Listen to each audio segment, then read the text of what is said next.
How's it going, guys? It's Nick here with Mechanicbuilt, and in today's video we're going to change out the condenser on this Lexus. I'll kind of explain how I got this condenser for, honestly, on the cheap, and what it all kind of entails. It's kind of pretty complicated, and I haven't really seen a video done on a Lexus ES. Don't forget to also like and subscribe. Why don't you look at another video without me, Nick? I told you to stop doing this. No. Yeah, that's what I think of your condenser. All right, I'm done. Yeah, welcome to Mechanicbuilt.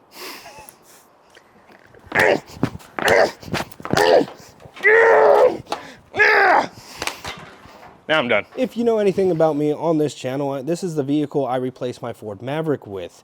And then I got an old K20 truck in order to do truck things, and I wanted a hybrid to do my daily drives and commutes from point A to point B. However, in the state of Washington here, for whatever reason, there are a lot of rocks, wood chips, you name it. There's a lot of debris, especially on the I-5. And my Lexus has become a victim of a rock and a condenser meeting up and losing my refrigerant. The biggest thing, right, I was hoping that this was under warranty, and if you're just like me, you took it to the Lexus dealership. My Lexus dealership unfortunately charged me $200 to diagnose for something I already kind of knew and told me it wasn't under warranty, but they wanted almost $4,000 in order to replace a condenser. Also, if you also clicked on this video, that the condenser that I picked out isn't necessarily Lexus. It's a Toyota aftermarket condenser.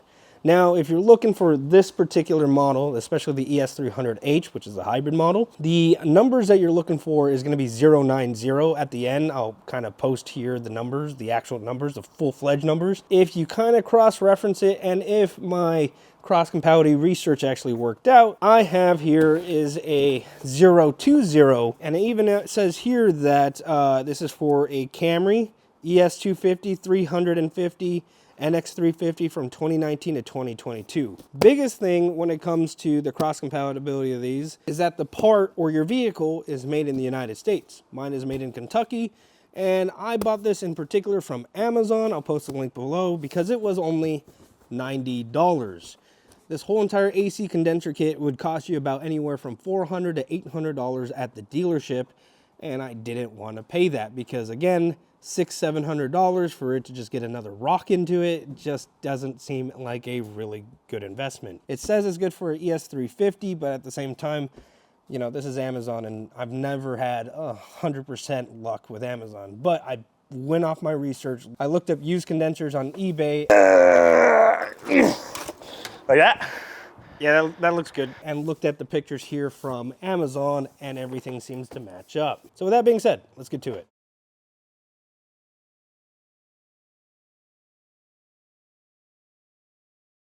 I don't necessarily have, well, honestly, I cannot find my plastic riveting clip tool. But first things first, we're going to remove pretty much this plastic trim right over here, and then pretty much the ram intake over by the engine, in between the engines. I like to say assuming is usually half the battle, and you know, because of my past experience working on Toyotas from the top in order to access, say, the radiator or the condenser has usually done the trick. But here, you know, I actually kind of struggled with some of the plastic clips trying to pull them out and realized that they pushed in. And realizing that I had to just push them in, the top trim actually was pretty easy to remove. Well, you live and you learn. Okay, push in those clips. See what we're looking at. Now here is the fun part, is trying to remove this metal frame right over here. So let's see if we could get to that. And like I said, we gotta remove that.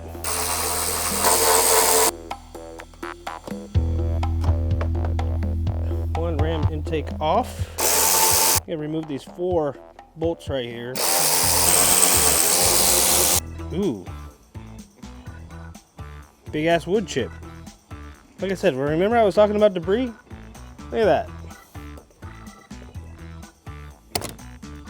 So I'm just slowly tearing everything apart from the top here. Honestly, you could remove the bumper first in order to do this job, but my intuition, without paying any diagrams or manuals or anything like that, was to just basically service a Toyota from the top by removing this support bar. Now, most Toyotas, you're just able to remove the support bar and you have access to the radiator and the condenser. But with all this fancy stuff that Lexus has, when especially coming to sound deadening and efficiency because of it being a hybrid, you know, I find out later on that this basically was just kind of a lost cause just because I had no access to the bottom AC condenser line. And that wire's tight on that side. Unclip the horn here, unclip this horn here, and then voila. There is our AC condenser here. Man, that thing, there's just a lot of junk in here. What I'm gonna do is, got this already loose. See if I could gently get this to come off. Okay, this is really extra. What I'm doing right now is unzipping a zip tie, but there you go. It'll give me the slack that I need. I didn't want that pinch in the wire. There you go, look at that. And I am going to have to say that we are going to remove the bumper. Yeah, just because one of the connections is down in there and I can't get to it. All right, so we got the Lexus jacked up, and in order to remove this bumper, I'm gonna go ahead and remove the wheels. We'll go from there.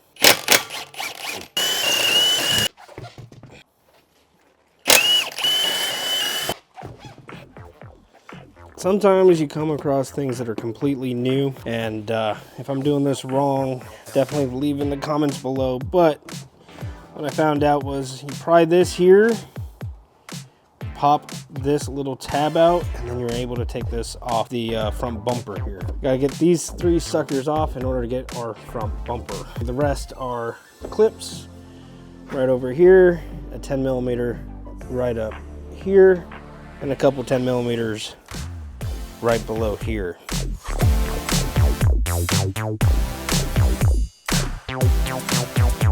So here is our bumper cover, and these are the bolts that we need to get to right in there in order to remove this bumper cover here. As you can see, I didn't take off the inner fender well, which is pretty much everything here towards the front. It's kind of dangling right now. Actually, let's see if I can one-hand this. Got the camera in the hand.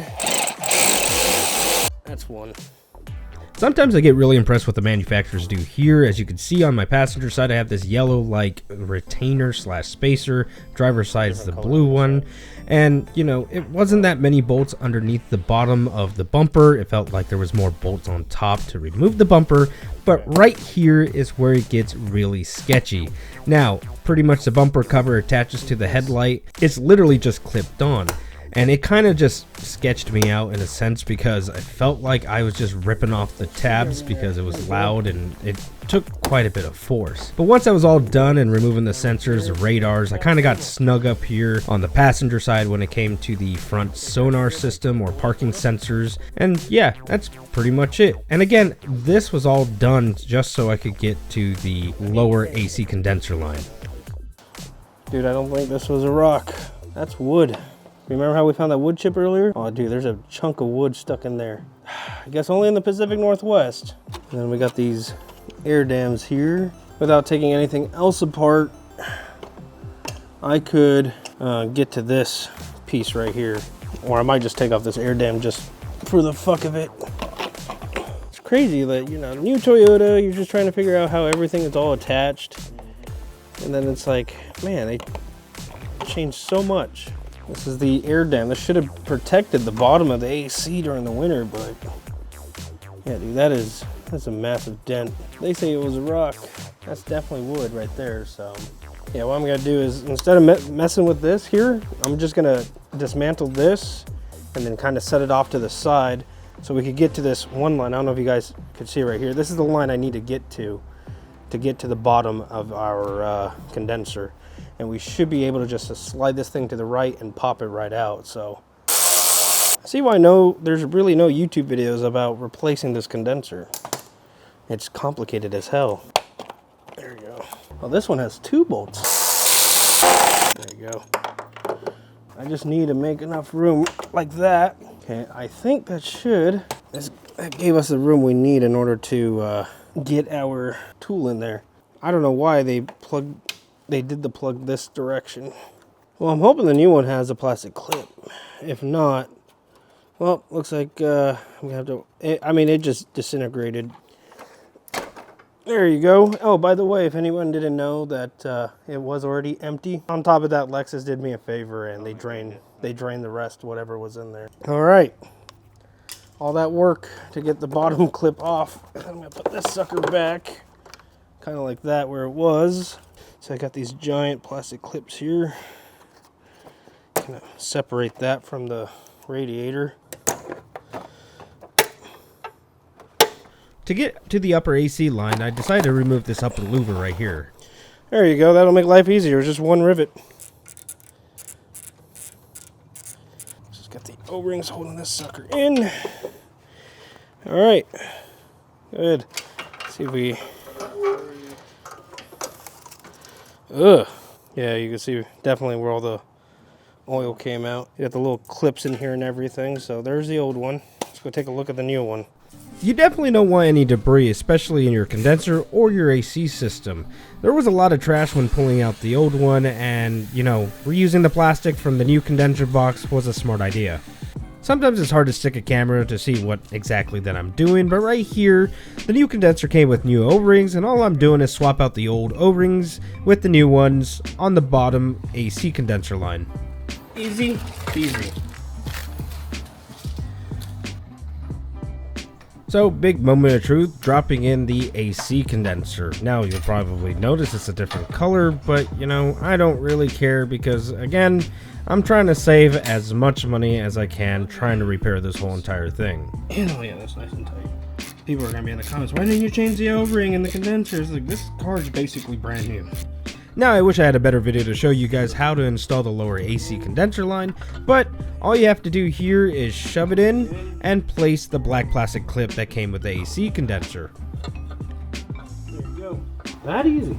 And that little plastic clip will prevent it from popping out. The condenser louver, or whatever you want to call it, just comment below. It's kind of fun putting this sucker in. There's really no space. There's one plastic rivet holding it in, and I had to go in at an awkward angle just to pop it right back in. You just had to go in at a different angle. So since we're here, we could put this sucker back on. Automotive manufacturers just seem to put more and more stuff in the way. This upper support beam on older Toyotas and Lexuses were just a few bolts, and now it just seems like I'm juggling a whole bunch of different parts in order just to reinstall it. In the beginning of the video, I should just started with removing the bumper, but again, I'm just going based off of experience, and hopefully it was just supposed to be a simple remove and replace. Instead, I just decided to dismantle the whole entire front end. And honestly, I can't complain. All you really need is a 10mm socket and a 10mm wrench. Everything on this front end is just 10mm, and a whole bunch of plugs that you just need to disconnect because of all the technology this vehicle has. I may have to end up going back to this active shutter because apparently when I kind of think about it, I lost my refrigerant on the highway. Yet, this active shutter supposedly closes at 60 miles an hour. This might end up being a later project in the future. Only goes in one way anyways. Yeah. If you're wondering what this part is, it's basically a speaker for the hybrid systems on Toyotas that make that weird sound when you see a hybrid driving by you at low speeds. Just like that. There you go. Voila. Now, if you made it this far in the video, well, why haven't you subscribed yet? And if you're just one of those nosy people that, you're just using this video, come on, this is YouTube. We all know that you're just watching this so you know how to do this job in the middle of your driveway, right? Well, why don't you give it a like? I'd really appreciate it. But with that being said, right, let's continue. I don't know if it's a personal opinion or an actual fact, and you guys can let me know in the comments below, but I always seem to have good luck with automotive painter's tape. It's easier to come off than blue tape because blue tape tends to rip itself apart, and you would have small pieces in the corners where you can't get to it. So yeah, definitely let me know in the comments if I'm just going crazy or it's an actual fact that automotive painter's tape works better. We got the Lexus all taped up. Reason for that being is because we're going to put the bumper back on and we don't want to scratch it. Now before I do that, I did all this work that you guys saw and I don't want to tear this apart because I have a leak. You know, granted, this is a brand new condenser, but again, this is an Amazon condenser, so kind of have to trust it. I have a lot of R134 stuff. The Lexus here takes R1234YF. I bought some R1234 gauges in order to check and see if my system holds the vacuum, because if it holds a vacuum, that pretty much means that my system is sealed. So let's go take a look. And I haven't even opened this yet, so let's take a look inside. Again, I think this was like 70, 60 bucks on Amazon. I just opened this up here, right? We're gonna take a look. So again, you got your gauge set here, you got your cables, and the connectors are going to be different, so don't think that your R134 gauges are going to work. 1234 has a different quick connect, so this comes with the 2 quick connects, and this is the tap to put in your 1234 cans. And lastly, if this is the hybrid Lexus, you're going to be using Universal 68 because the compressors are electronic on hybrid and electric vehicles, so it takes a special type of oil. I'm actually going to put like a little bit, that's why I got these syringes here. Let me get this all set up and on the vehicle. I got my AC gauges all hooked up, and I'll tell you right now, again, these are not the top of the line gauges. These are actually R134 fittings, so the hoses didn't actually hook up. But they did hook up to the vehicle, so that is nice. So as you guys can see here, what I'm going to be looking for is on this gauge if my system holds vacuum now. And I got a vacuum pump right over here from O'Reilly's that, you know, it's a rental tool. It's low on oil, but again, it's a rental tool. So I'm going to turn this sucker on and see if our vehicle holds vacuum. So I'm going to turn this sucker on. Not only you're checking for leaks when you're vacuuming a system, what you're essentially doing is boiling out any moisture in the system by lowering the atmospheric pressure. What you essentially are trying to do is have a nice, clean, sealed system in order to put in refrigerant. It's been a few minutes, and not only that, it's holding vacuum. We're going to take this yellow line and put a can of refrigerant on it, turn on the vehicle, turn on the AC, and start filling this sucker up.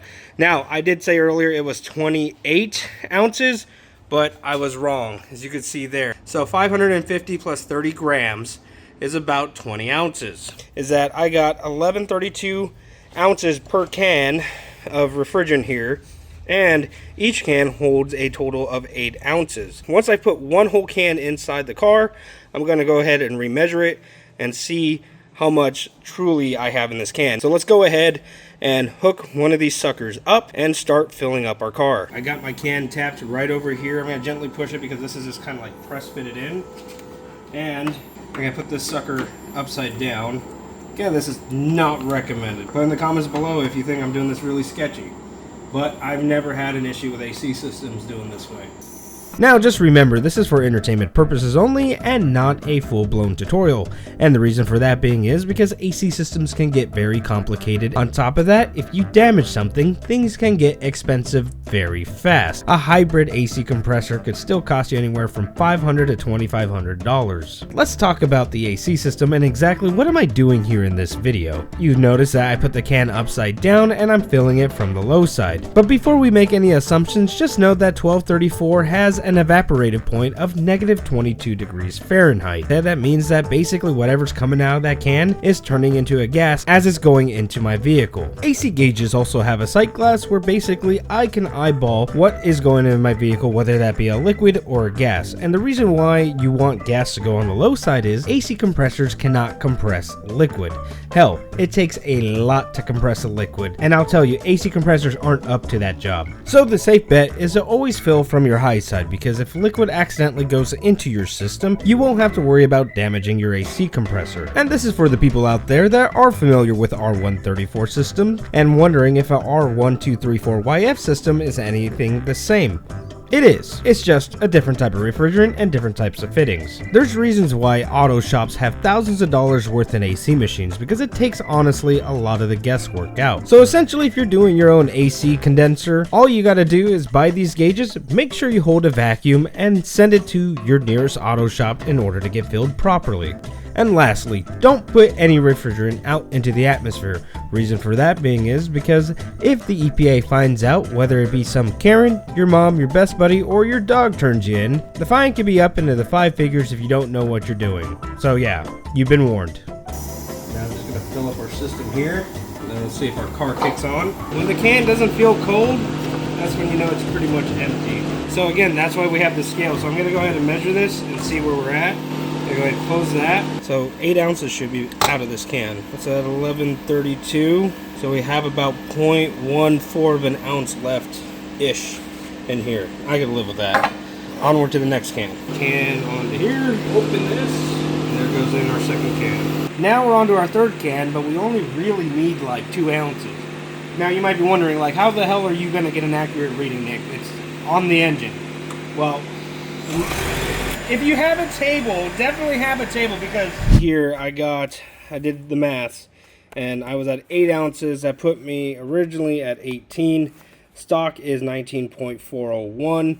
So I put... Let me explain what are the numbers you're looking on this piece of paper here. On the very top, that's pretty much how much the can weighs, and underneath that, that's the 8 ounces of R1234 in each can. Now the numbers here are 1, 2, and 3 are pretty much how much I filled into the car, considering that 1 and 2 are completely empty or almost empty, and number 3 was just kind of the buffer to get it to the 20 ounces I needed.